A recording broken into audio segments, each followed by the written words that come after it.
Réactions sont notées de part et d'autre. Deux points majeurs suscitent de vives contestations dans l'opinion. Il s'agit de la caution des candidats à la présidentielle et la perte de statut d'ancien président de la République pour ceux qui iraient aux législatives. Après le débat du dimanche avec Gilles Christ Chidi et ses invités, place maintenant au décryptage avec notre consultant politique à ETélé, Agapit Napoléon Maforican. Bonjour à vous. Bonjour Omiad, bonjour téléspectateurs. Je rappelle que vous êtes consultant médias et communication, expert en gouvernance. Et justement, le nouveau code électoral suscite des contestations. Comprenez-vous les motivations des parlementaires béninois de limiter les candidatures fantaisistes? Je pense que les parlementaires ne font que reprendre à leur compte des préoccupations unanimement partagées au sein de l'opinion publique. D'ailleurs, tout à l'heure, dans le débat de dimanche, vous avez senti que tous les trois invités étaient d'avis qu'il fallait bien quand même réduire, limiter. Mais après, ils s'entendent pas sur peut-être le mode opératoire, mais limiter les candidatures fantaisistes, resserrer un peu, rendre à la fonction son sérieux. Déjà, à partir des candidatures, je pense que c'est une très bonne initiative de la part des députés. Et il est important, il est souhaitable que la plénière accompagne l'initiative par un vote favorable. L'expert électoral qui se retrouvait donc sur le plateau estime que le débat n'est pas inclusif. Oui, c'est toujours l'éternel problème, l'éternelle question du débat. Mais vous savez, notre démocratie, on n'est quand même pas dans une démocratie directe où à chaque fois il fallait aller écouter tout le monde.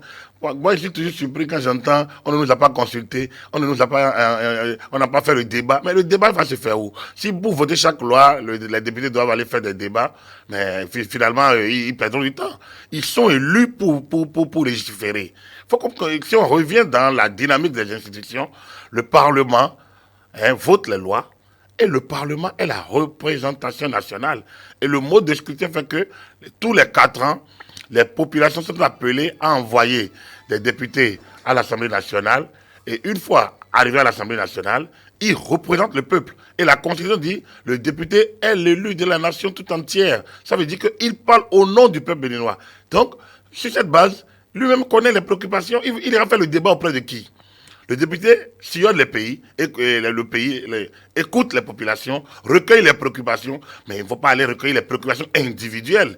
C'est des préoccupations d'ordre général qui font l'objet de légifération. Donc, moi, j'ai écouté l'ami Zimé.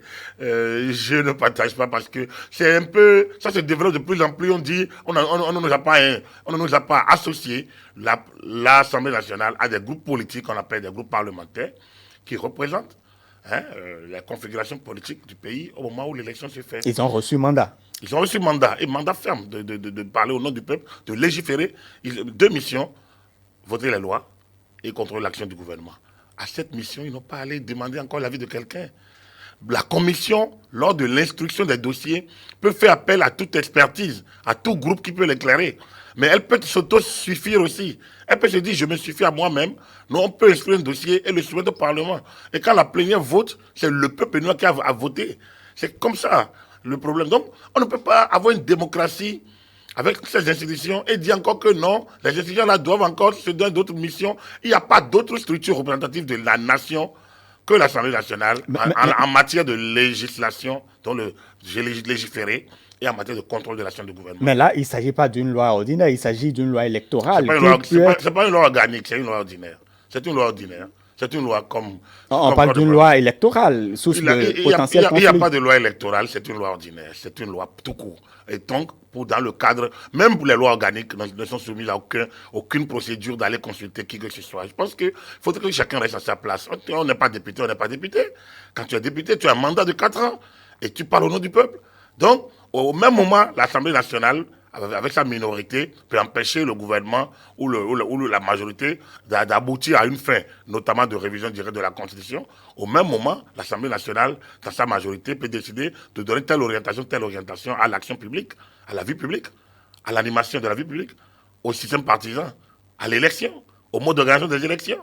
Alors, tout ça fait partie des prérogatives de l'Assemblée. Alors, il n'y a pas de... faut pas qu'on crée des petits totems à gauche et à droite qu'il faut aller voir, dont il faut recevoir l'onction avant de faire passer les initiatives. Non.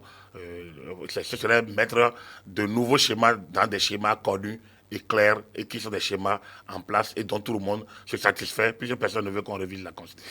Parlons maintenant du fond de ce qui suscite des réactions. En ce qui, la première, quand même, le premier point majeur, c'est la caution à la présidentielle. 250 millions. Ne voyez-vous pas que c'est un peu trop? Je vais répondre également par rapport à... Vous savez, monsieur, le secrétaire général adjoint de l'USL a dit, mais quelle est la norme? Ça aurait pu être plus. Ça aurait pu être moins. Bon, lui, il se désolait de cela. Mais ça aurait pu être 500 millions. N'est-ce pas?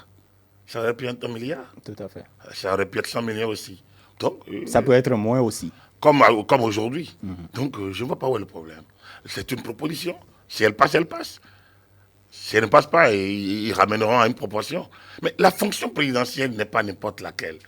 Mais vous ne pouvez pas, on ne peut pas continuer de se faire laisser distraire par des gueux, par des clowns. Il faut appeler les choses par leur nom. Clowns et gueux, on ne peut pas se laisser distraire. Alors que la fonction, elle est sérieuse. Quand vous voulez y aller, vous ne pouvez pas vous lever et dire je vais y aller. Vous avez autour de vous une coalition, un groupe qui réfléchit, qui est prêt à mettre la main à la poche. C'est de ça qu'il s'agit.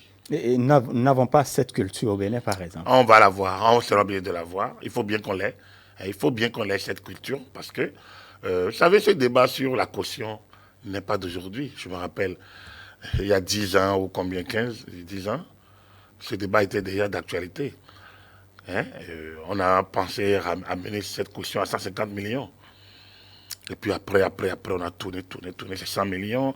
Et puis après, on est revenu à 15 millions. Mais 15 millions, pourquoi? C'est 15 millions, ça veut dire quoi? 15 millions. Comme caution. On parle de caution, hein? On ne parle pas de frais de dossier. Et justement, c'est ça que l'opinion ne comprend pas très souvent. Ce n'est pas l'opinion qui ne comprend pas, c'est les intellectuels, c'est la classe politique, c'est certains politiciens qui embrument, enrhument le débat. C'est eux qui enrhument le débat et qui embraillent sur la confusion pour ne pas expliquer. Il s'agit de caution et non de frais de dossier. Il s'agit de montrer que vous êtes crédible. Allez voir une banque, allez regrouper des amis qui vous soutiennent et demandez-leur de vous cotiser 500 millions de gages. Ça veut dire que vous devez atteindre, comme il faut avoir un certain nombre atteindre un seuil électoral et d'électeurs, de suffrages, pour pouvoir reprendre les sous. Mais vous réfléchirez par mille avant de vous porter candidat à l'élection présidentielle. Candidat à l'élection présidentielle, ce n'est pas un mandat de chef quartier, ce n'est pas un responsable de classe, ce n'est pas délégué, ce n'est pas une association caritative. C'est une fonction présidentielle où vous avez la vie de l'État, vous avez la vie des citoyens, vous avez la vie des institutions, vous avez des relations internationales à gérer. Vous ne pouvez pas vous lever et dire il faut y aller. C'est pas vendre de charité. C'est pas quête à l'église. Excusez-moi. C'est pas de ça il y a question. Il y a de la fonction présidentielle. Et quand c'est cela, les gens doivent se faire sérieux. Moi, j'estime, et si vous voulez franchement mon avis, moi, j'opterais pour une caution plus forte. Plus forte. 500 millions. On a mis les dépenses électorales à 2,5 milliards. Je me semble dans l'ancien code. Ou dans l'ancien chef de parti, je ne me rappelle plus bien. Mais pourquoi on ne peut pas mettre également la caution à cette hauteur? 2 milliards, 2,5 milliards, c'est une caution. C'est une caution. Ce n'est pas... l'argent va être récupéré par ceux qui auront atteint un seuil. Donc, il faudrait que ce soit candidat ceux qui pensent qu'ils doivent atteindre un seuil et non ceux qui pensent qu'il faut aller amuser la galerie et après marchander les suffrages au second tour. Non, ce n'est pas de ça qu'il s'agit. Je pense que c'est une élection au suffrage universel direct. Il faut que les gens soient sérieux. Il faut qu'il y ait des tamines. Quand j'entends les gens, on dit que c'est l'argent. Non, ce n'est pas l'argent. On retourne à ceux qui seront crédibles. On leur retourne leurs sous. Et on les paye d'ailleurs après des appuis politiques sur le plan financier. Et donc, ce n'est pas la poursuite du règne de l'argent. Mais il y a même pas règne de l'argent. On dit, mais montrez que vous êtes crédible. L'élection de la... si c'est règne de l'argent, alors, et le plafonnement des dépenses électorales. Vous savez combien les gens dépensent pour les campagnes? On parle de la fonction présidentielle. J'ai l'impression qu'on s'amuse avec des choses sérieuses. C'est des gens qui banalisent la fonction, qui après estiment que le chef de l'État, une fois élu, doit toujours être là, à les consulter quand il a envie de respirer. à les consulter quand il doit aller poser une pierre d'une école, à les consulter. C'est une fonction majeure, la fonction présidentielle. C'est pas, comme je l'ai dit, c'est pas une fonction de notable du quartier, c'est pas une fonction de maître catéchiste, c'est pas une fonction d'expert en Coran ou en livre saint. Ce n'est pas une fonction. C'est pas une fonction sectaire, je vais expliquer. C'est pas une fonction religieuse où on peut dire non, moi je suis pas concerné, moi ma religion est ici, moi ma religion est ça. Je ne sais pas. C'est pas une fonction régionaliste ou régionale où on peut dire ah non, moi je suis pas du sud, du nord, moi je suis pas du centre. Non, c'est une fonction nationale. Comme je vous l'ai dit, j'ai déjà décrit un peu les configurations, la portée, la haute portée d'une telle fonction. On ne peut pas s'amuser avec la fonction. Donc, pour moi, oui, il n'y a même pas rien de l'argent. Il y a à se prendre au sérieux. On ne peut pas dire je veux diriger les Béninois quand on n'est pas en mesure de mobiliser 1 milliard, 2 milliards comme caution. Et quand on sait que une fois que vous n'aurez pas atteint un seuil, vous ne rentrez pas dans vos sous, on aura très peu de gueux et de cancres qui diront je suis candidat. Non, c'est pas ça. Il ne faut pas qu'on amuse la galerie, qu'on continue d'amuser la galerie. Il faut qu'on éduque les populations. Quand les grands pays comme les États-Unis d'Amérique ne montrent que 2 candidats, ils n'ont jamais empêché quelqu'un. La preuve, lors des primaires, il y a beaucoup de candidatures qui peuvent venir. Il y a même des 100 partis, mais qui se retrouvent dans un camp comme dans un autre selon leur aspiration. Donc, pourquoi là-bas on ne dit pas rien de l'argent? Et pourquoi nous on pense qu'en limitant il y a rien de l'argent? Il faut trouver les mécanismes pour limiter. La fonction présidentielle, elle est beaucoup trop sérieuse. Ces fonctions nationales, président de la République comme député, sont trop sérieuses pour qu'on puisse laisser les cancrens tourner, amuser la galerie et distraire l'opinion. Je pense que pour moi, si moi j'étais parlementaire, j'aurais fait la proposition de plus que 250 millions. Quand vous écoutez le secrétaire général adjoint de l'USL, il estime que c'est pas méconnaissance des tests, qu'il y a bien de tests pour pouvoir limiter quand même ces candidatures fantaisistes, qu'on ne devrait pas aller. Non, c'est son opinion. Comme je dis, il y a plusieurs manières d'y aller. Il a sorti, c'est une option. Dire méconnaissance, non. Il n'y a pas méconnaissance. Méconnaissance voudrait dire qu'on interdit de le faire. Que les lois aient interdit ce que les députés sont en train de faire. Qui paie le plus, paie le moins, non. N'est-ce pas? On a déjà mis la caution. Donc, dès que le principe de la caution relève de la loi électorale, il n'y a pas de raison. C'est plafonné nulle part. On peut toujours monter comme on peut descendre. Donc, il n'y a pas de méconnaissance de la loi. Non, c'est une option. C'est une option. Est-ce que c'est dans la dynamique des grands regroupements qu'on veut aujourd'hui? Exactement. Lorsqu'il y a des grands regroupements, on pourrait facilement avoir 250 millions. C'est-à-dire qu'il faut comprendre le mécanisme. Il faut comprendre le mécanisme, c'est-à-dire depuis le 14 juin, qu'il y a eu cette réunion, ce séminaire autour de la réforme du code électoral, tout ça là, il fallait comprendre la philosophie. La philosophie, c'est de grandes réflexions sur un certain nombre de questions de gouvernance au Bénin. Et justement, cette proposition de loi vient consacrer un certain nombre de débats, vient consacrer un certain nombre d'options, un certain nombre de questions qui avaient été soulevées. Si la révision avait été actée, les élections auraient été regroupées. Le code aurait parlé de regroupement des élections. Ça n'a pas été acté, donc le code est resté sur les aspects qui ont quand même été débattus, peu ou prou, par qui ont toujours fait l'unanimité, évidemment, puisque on n'a pas besoin d'unanimité pour voter les lois. Le mécanisme de vote des lois est connu. Donc, oui, ça participe donc du système global d'assainissement du champ électoral et du champ politique. Et la caution, en ce qui concerne les législatives, ça ne pose pas véritablement un problème. 200 millions par liste. Comme je vous l'ai dit, les élections nationales sont trop sérieuses pour qu'on puisse s'amuser avec les candidatures. 200 millions par liste, à mon avis, c'est raisonnable. C'est par liste. Donc, 10 listes, 200 millions fois 10. Et encore une fois, c'est des cautions. Quand on dit caution, c'est pour vous cautionner, pour montrer que oui, des meilleures performances, je suis en mesure et sûr de moi, parce qu'avec des meilleures performances, effectivement, je rentre en possession à nouveau de mes sous. Donc, c'est comme vous voulez aller faire un prêt, on dit il faut faire un gage, il faut mettre en place, il faut mettre quelque chose en gage pour que, en cas d'insolvabilité, on puisse vous prendre. Donc, la caution, c'est pour rendre crédible votre candidature ou votre liste.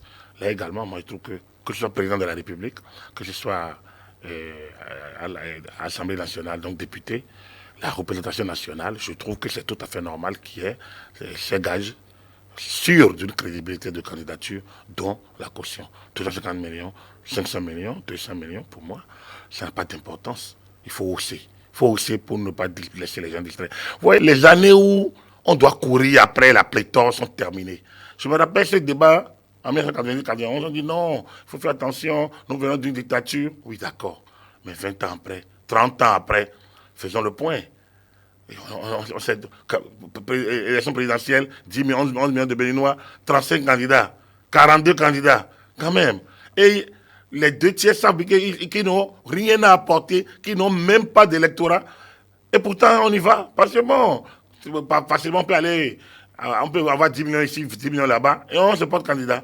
Non, je pense qu'il faut que les choses rentrent. On se rappelle de ça, non, qu'on entend très souvent, toujours aux élections présidentielles, Absolument. mais qui ne reçoivent Il y en a pas. il y en a qui ne font même pas campagne. Et puis, il y a aussi ce mécanisme où certains grands candidats suscitent d'autres candidats pour empêcher leurs rivaux, pour distraire les suffrages dans les fiefs de leurs rivaux. C'est une occasion. S'ils ont l'argent, ils n'ont qu'à sortir 2 milliards. C'est pour ça que je dis que les 250 millions sont peu. On devrait aller même aux milliards. Ça permet d'assainir. Là, si un grand candidat a envie de distraire les suffrages dans les zones contrôlées par son adversaire, bon, il n'a qu'à distraire aussi 200 milliards et 250 millions, 1 milliard, 2 milliards, il verra bien. Non, il faut assainir les pratiques. Vous savez, dans ce pays, on a l'art de contourner les tests. On a l'art de contourner. Vous savez, ailleurs, la différence entre les démocraties occidentales et nous, c'est que là-bas, dès que les textes sont faits, tout le monde commente comment je vais appliquer. Ici, quand les textes sont faits, c'est comment je vais contourner. Donc, on a tout l'art de contourner. Et donc, du coup, celui qui dit que ça existait déjà pour limiter, non, sans doute, c'est ce qu'il pense. Mais au même moment, renforcer le système n'est pas si mauvais que ça. Avant de retrouver l'autre point majeur de ce nouveau code électoral qui est en gestation au Parlement, il y a d'aucuns qui estiment que on est en train de bloquer la voie aux jeunes parce que les grands blocs, ce n'est pas sûr qu'on puisse désigner des jeunes ou aider des jeunes à avoir une caution pareille. C'est qui le jeune? Qui on appelle jeune? Dites-moi. Pour être président de la République, il faut avoir 40 ans. Au moins. Alors, la jeunesse commence à 40 ans. Pour être député à l'Assemblée nationale, c'est combien? 25 ans? 21 ans? Vous savez, le Béninois, on a l'art d'aller chercher, comme je vous l'ai dit toujours, des problèmes là où il n'y en a pas. Quel jeune? Nous sommes tous jeunes. On est aussi vieux. Ça dépend de là où on se situe. Est-ce qu'il y a un âge de jeunesse en politique? Dites-moi. Quand vous avez 18 ans et vous êtes aussi, vous êtes jeune ou vieux. Et quand vous avez 25 ans et vous êtes en première année d'université, vous êtes jeune ou vieux. Donc, la jeunesse, cette notion, elle est relative. Elle ne peut pas rentrer dans un concept électoral. Non, ici, on est, comme je vous l'ai dit, ces fonctions sont trop sérieuses pour qu'on puisse aller. Mais rentrons maintenant dans ce débat. Pourquoi le constituant a limité l'âge de la présidentielle? Vous pensez qu'à 30 ans, on ne peut pas être président de la République? Dans le gouvernement de la République, il y a plein de jeunes ministres qui font très bien leur travail. On a connu sur les autres mandatures. On a connu Rekia Mandougou, elle a été ministre avant 40 ans, si je ne me trompe. On a connu Modeste Kérékou, a été ministre avant 40 ans. On a connu d'autres. Et aujourd'hui, on en connaît depuis l'arrivée du président Talon. Wadaï, notre agentier national, est devenu ministre des Finances. Il n'avait même pas encore 40 ans. Je pense qu'il doit l'avoir actuellement, 41 présentement. Notre ministre de la Communication. Alors, vous pensez qu'ils n'ont pas la carrure d'être président de la République? Mais la Constitution dit il faut avoir 40 ans. C'est un choix. Et à l'époque, en 90, on a dû introduire un troisième bulletin. Oui, mais. Oui, non, et oui, mais. Le oui, mais c'était le vert. Le oui, mais c'était le. Oui, c'était le blanc, le rouge, et le oui, mais c'était le vert. Et ça veut dire oui, mais contre la limitation d'âge. Et pourtant, la limitation d'âge est passée. C'est abusif, on peut dire ça. Mais c'est passé. Et c'est le constituant, le peuple lui-même qui a fait ça. Le constituant, c'est le peuple. Donc, On ne peut pas venir aujourd'hui pour dire, on dit, non, il faut laisser ce débat-là. On parle des choses sérieuses, jeunes, vieux, tout ça là, c'est pas ça. La question électorale ne s'accommode pas de ces notions vraiment polysémiques. Non, non, il faut laisser la jeunesse là où elle est et avancer sur des principes plus sérieux. Moi, je ne me sens pas vieux, je ne me sens pas jeune, moi je suis un citoyen, point. Et puis voilà, je porte mon âge. Et donc, à chaque âge, ça dépend. C'est par rapport à l'acte que je veux poser que je me sens quand tu es à mon âge. Tu te dis, mais tu es père, tu peux même être grand-père. Donc, du coup, tu réfléchis peut-être par mille. Et là, et voilà. Et quand d'autres actes que tu veux poser, tu te dis, mais attends, c'est des aînés quand même. Donc, il y a la manière. Donc, c'est par rapport aux actes que je veux poser que je me sens vieux ou jeune. C'est pas par rapport à l'élection. Donc, quand je vais candidat à l'élection présidentielle, dès que j'ai dépassé 40 ans, moi, je ne me sens pas jeune, je ne me sens pas vieux, je me sens apte et autorisé par les textes à être candidat.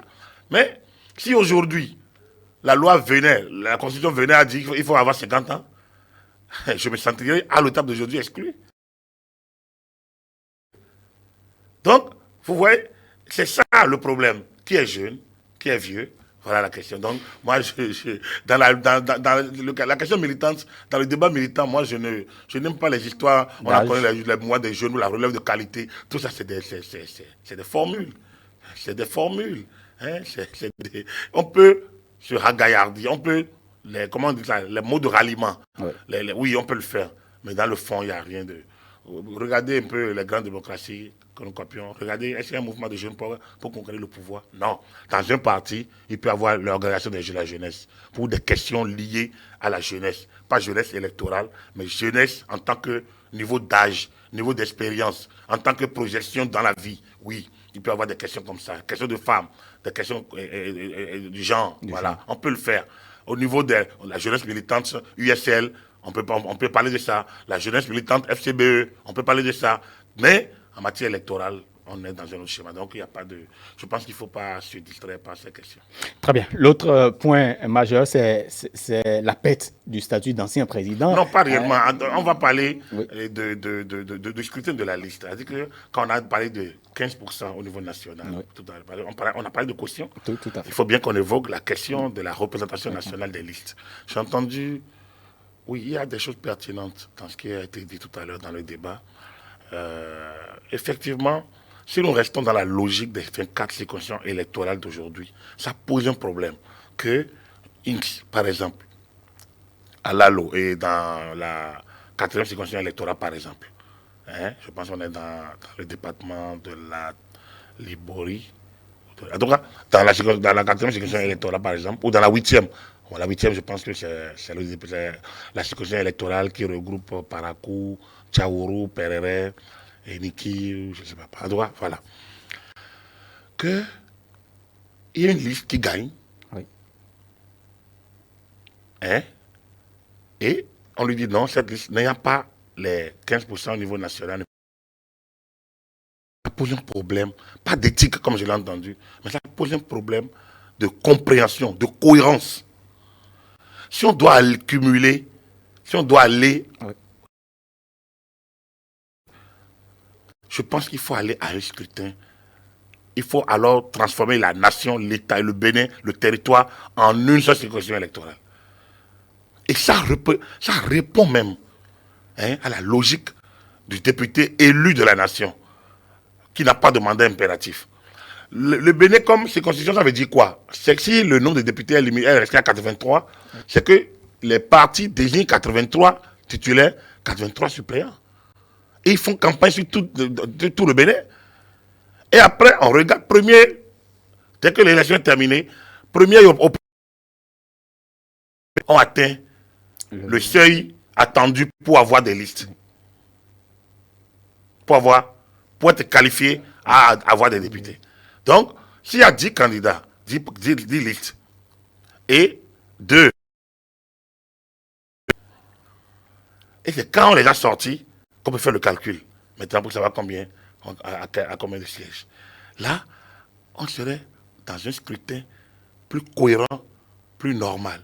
Mais si on demande, on garde les 24 circonscriptions électorales aujourd'hui, et une liste gagne dans la 24e, dans la 22e, et on dit non, puisqu'il n'y en a pas qu'un national, les gens ne comprendront pas. Ça va donner pense que moi, je souhaiterais que la représentation nationale essaye d'analyser. Je ne sais pas s'il y a des exemples. Est-ce que, à défaut Je ne sais pas s'il y a des exemples d'autres pays. Peut-être qu'ils n'ont qu'à faire recours à d'autres pays pour voir si ce schéma peut fonctionner. Ici, on a un scrutin de liste à la proportionnelle. Il est difficile d'appliquer la représentation nationale en termes de suffrage avant d'attribuer la liste, qui est plutôt circonscription par circonscription. Donc, on a divisé le pays en 24 circonscriptions. Soit on applique les 10% ou les 15% par circonscription électorale, soit on transforme le Bénin en une circonscription électorale. Et à défaut de transformer, par exemple, le Bénin en une circonscription électorale, et si on se référait à nos départements, par exemple? Oui, on l'a déjà fait en 91. À la première législature de l'Assemblée nationale, je pense que, si je ne me trompe, que ça a été fait département par département. Donc, il faut que je confirme, mais en 91, je pense que c'est ce qui a été fait. Donc, on a 12 départements, donc on aura 12 circonscriptions électorales, tout court. Et donc, il faut attendre d'une liste qu'elle emporte un certain nombre de suffrages départementaux avant d'avoir accès à la possibilité donc de désigner des députés à l'Assemblée nationale. C'est une option. Tout comme le scrutin majoritaire est une option. Regardez, pour l'élection du président des États-Unis, oui, c'est un scrutin majoritaire. C'est majoritaire. C'est-à-dire, dans les États, celui qui emporte la majorité prend tous les grands électeurs. Ouais. Du coup, à la fin regardez l'élection qui a porté Donald Trump, tout comme l'élection qui a porté George Bush Jr., les deux candidats démocrates, que ce soit Al Gore ou Hillary Clinton, les deux ont gagné en termes de suffrage exprimé. Donc, et c'est au niveau des grands électeurs. Ouais. Donc, actuellement, le président des États-Unis est élu par moins d'Américains que Mme Clinton, qui n'a pas pu se faire élire. Mais le président des États-Unis a été élu par plus de grands électeurs, tout simplement parce que c'est le mécanisme. Alors, ce n'est pas une démocratie, c'est une démocratie. Là, c'est État par État. Vous voyez, comme c'est des sièges de grands électeurs, État par État. Donc, c'est par État qu'on calcule. Donc, Californie, 51 grands électeurs, par exemple, je ne sais pas si c'est 51 ou 70, en tout cas, 51 ou 70, en tout cas. Donc, Californie, tel nombre de grands électeurs, vous avez la majorité plus 1, vous emportez tous les nombres, tout. C'est ça, le mécanisme. Donc, si on revient au niveau national, on peut, par rapport aux élections locales des législatives, si le département peut être la circonscription électorale ou celui qui gagne au niveau du département, il faut qu'il atteigne un seuil d'abord avant d'emporter, tout comme on peut faire le scrutin majoritaire. Il faut que les députés fassent le débat réellement pour pouvoir savoir quelle option et ne pas créer de la confusion sur le terrain. Très bien. Agapit Napoléon Mafori, quand nous allons maintenant aborder l'autre aspect dont je parlais, la perte donc du statut d'ancien président de la République lorsque vous allez aux élections. C'est lorsque vous allez ou lorsque vous avez gagné. Pardon? C'est lorsque vous allez, c'est en tant que candidat ou en tant qu'une fois élu. Lorsque vous allez aux législatives. C'est ce qu'a dit c'est ça la disposition. Alors,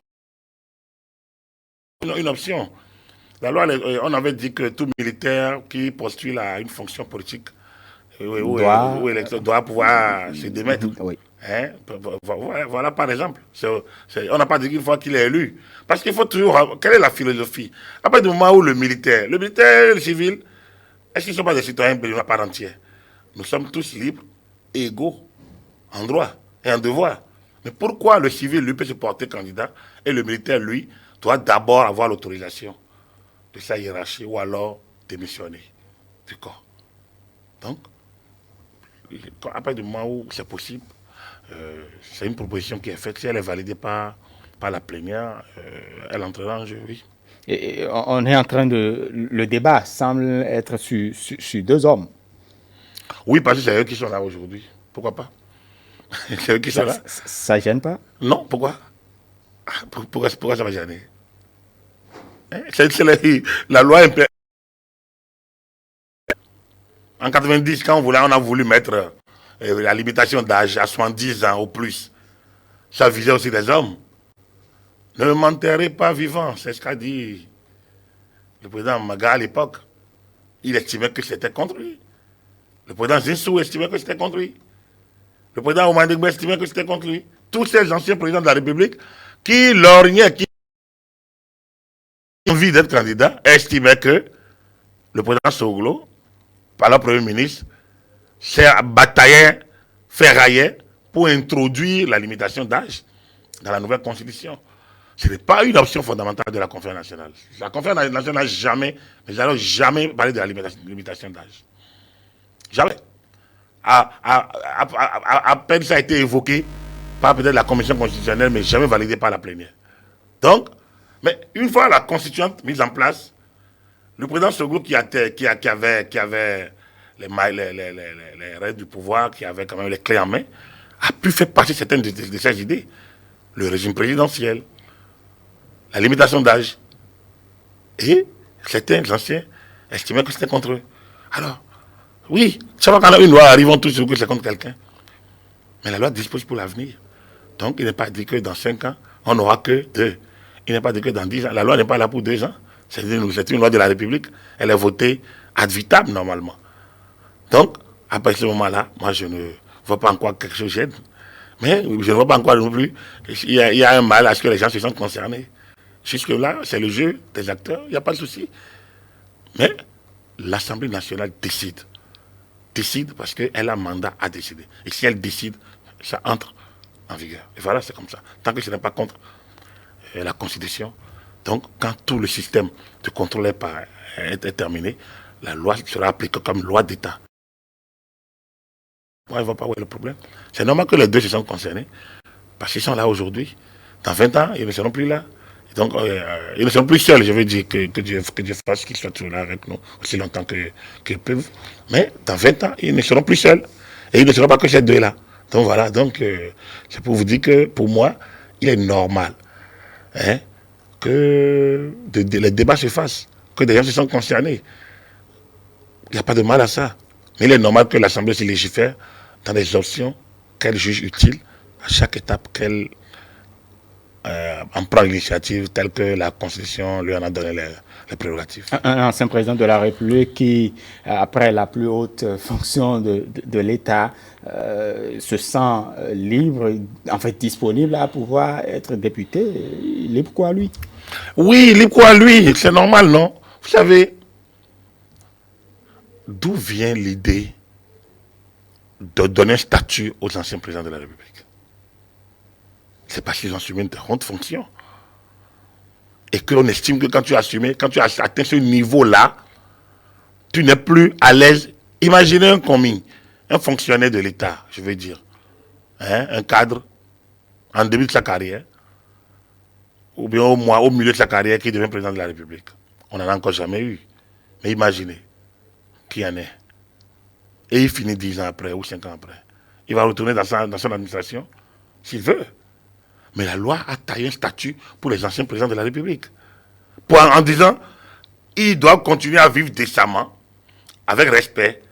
Ils ont vécu de fonctions, garde-corps, secrétariat, quelques moyens de subsistance, pas peu. Mais, quand vous avez ça, et vous dites, non, je retourne dans la bataille électorale, il est quand même normal que vous vous débarrassiez de la couverture que l'État vous a donnée. C'est ça, de ça qu'il est question. Pour qu'on aille à égalité. Puisque vous avez assumé les plus hautes fonctions. Je vais vous raconter l'incident entre Soglo et Dassigli, qui est Barnabé Dassigli, qui est aujourd'hui ministre de la Décentralisation. Le président Soglo, une fois maire de Cotonou, ne supportait pas la tutelle de Barnabé Dassigli, préfet de l'Atlantique et du littoral. Et je me rappelle, sur un débat, le président a invectivé le préfet et a dit, je vais me plaindre à ton chef. Il s'est plaint effectivement au ministre Tarema, qui a demandé à Barnabé Dassigli de surseoir à la décision qu'il voulait prendre. Ça, ce n'est pas l'État, ça. Ce n'est pas ça, l'État. Parce que le président Soglo, une fois ancien président de la République, maire se sent président de la République. Estime qu'un simple préfet ne peut pas lui donner des injonctions. Et pourtant, la situation dans laquelle il s'est mis lui-même, en tant que maire de la ville, il s'est mis sous la tutelle de l'État central, représenté Pas le préfet. Pas le préfet. On n'est pas dans 2 États. Alors, est-ce qu'on va accepter que des cas pareils se posent? Donc, sur la base de certain nombre d'incidents, il y en a eu encore il y a un an, dont M. Yahweh rappelait tout à l'heure sur le plateau. Sur la base de ces incidents-là, le législateur estime qu'il est nécessaire de légiférer, de faire en sorte que, en acceptant d'aller à une élection, vous vous débarrasser des oripeaux présidentiels ou d'anciens présidents. Donc, de la garantie de couverture que la Constitution, la loi vous donne en tant qu'ancien président. Donc, vous allez, donc, si vous êtes maire, après avoir été président de la République, vous êtes en toute connaissance de cause. Vous ne pouvez pas être maire et garder les prérogatives. C'est pas bon. C'est quelque chose, ça tonne. Parce qu'un préfet ne peut pas s'adresser à un ancien président de la République n'importe comment. Non. Dans l'ordre protocolaire, l'ancien président de la République a une place au niveau du protocole d'État, lors des cérémonies officielles. Alors, mais le maire a une place aussi dans l'ordre protocolaire. Alors, et quand l'ancien président devient maire. Alors, donc, tout ça, il faut clarifier ça. En France, l'ancien président a la possibilité d'être membre du Conseil constitutionnel. Le Conseil constitutionnel est une institution d'un niveau supérieur. Et si vous rentrez dans ça, vous gardez votre statut. Mais je ne sais pas si un ancien président de la République peut être ministre et garder son statut d'ancien président de la République et ses prérogatives. Je ne sais pas. Je ne pense pas. Aux États-Unis, vous ne verrez même pas ça. Parce que la fonction est trop sérieuse pour que lorsqu'on l'a terminée, on puisse encore se promener dans des mandats plus bas, oui, on peut le dire. J'ai entendu, on dit c'est l'humilité. Non, il n'est pas le seul, Béninois. C'est pas ça l'humilité. L'humilité, c'est de penser que oui, j'ai eu la chance, j'ai eu les prérogatives d'atteindre le sommet et que je vais laisser d'autres personnes. Je vais faciliter, favoriser, éduquer, aider d'autres personnes à atteindre ces niveaux-là. C'est de ça qu'il s'agit. C'est pas ça. C'est pas en voulant revendiquer encore des fonctions intermédiaires avec les autres qui fait que vous êtes humble. Non, humble, c'est de savoir que oui, vous avez atteint ces niveaux. Là, vous avez assumé les autres fonctions. Là, maintenant, vous n'êtes plus en position et de savoir s'éclipser pour laisser les autres aussi agir. Donc, pour moi, je trouve que moi, j'appelle cette disposition franchement de tous mes souhaits pour que ça participe de l'assainissement. Il faut qu'on sache qui est ancien président de la République et qui est militant. On peut continuer d'être militant, pourquoi pas? On peut être président d'honneur d'un parti, il n'y a pas de problème. Ce n'est pas une fonction élective. Très bien. Merci beaucoup à vous, Agapit Napoléon Maforika. Mais je voudrais quand même vous laisser le soin de donner un message à l'endroit de tous nos téléspectateurs. Non, disons que la loi n'est pas encore votée. Ouais. Actuellement, là où nous parlons, ce qui est en vigueur, c'est toujours le code de 2013. Tout à fait. Donc, tout ce que nous disons, c'est des réflexions que nous ajoutons, surtout pour éviter les confusions que certains font sur le terrain. La confusion liée à la caution, ce n'est qu'une caution, ce n'est pas. On vous rembourse, on vous retourne votre argent une fois quand vous aurez atteint un seuil. Donc, quand on parle de rien de l'argent, c'est un faux. La question de la représentation nationale des listes doit être bien pensée pour éviter les confusions sur le terrain. Et qu'on fasse de l'ancien président de la République qui veut être candidat, qu'on lui demande de renoncer à ses garanties de l'ancien président de la République. Je ne trouve pas qu'il y ait un mal à ça. Il va falloir peut-être ajouter qu'une fois que la fonction est terminée ou quand il appelle, il a encore son manteau parce qu'il a quand même été président de la République. Il a assumé ses fonctions avec beaucoup de foi, sans doute de passion et d'énergie. Et il faut qu'il garde les avantages tant qu'il n'a pas d'autre chose à faire. Donc, il démissionne, enfin, il renonce, pas écrit. Et s'il n'est pas élu, il reprend ses droits. Et s'il est élu, il n'a plus ces droits-là. Trouver un arrangement quand même pour que le mandat, il garde toujours les statuts de président de la République. Mais qu'il n'y ait pas de confusion. Quand il est maire, c'est qu'il est maire. Il ne peut pas être maire et être ancien président de la République à la fois. Nous, on le considère toujours comme un ancien président de la République. Tout le monde le considère, mais au niveau du protocole d'État, qu'on sache clairement qu'il est maire, il n'est pas autre chose. Voilà, donc c'est ça, c'est de clarifier ces genres de situations pour qu'il n'y ait plus de confusion sur le terrain. Très bien, merci beaucoup à vous, Agapit Napoléon Maforika. Je rappelle que vous êtes consultant politique à ETélé, expert en gouvernance, consultant médias et communication. Merci pour votre disponibilité, hein, toujours renouvelée tous les dimanches. Et c'est la fin donc du décryptage de ce jour. Tout juste après, nous, pour le journal, et vous retrouverez Peko Mamé Aladaï pour l'invité du dimanche. Nous vous donnons rendez-vous donc demain à partir de 18h pour le soir. D'ici à la portée à chacun et à tous.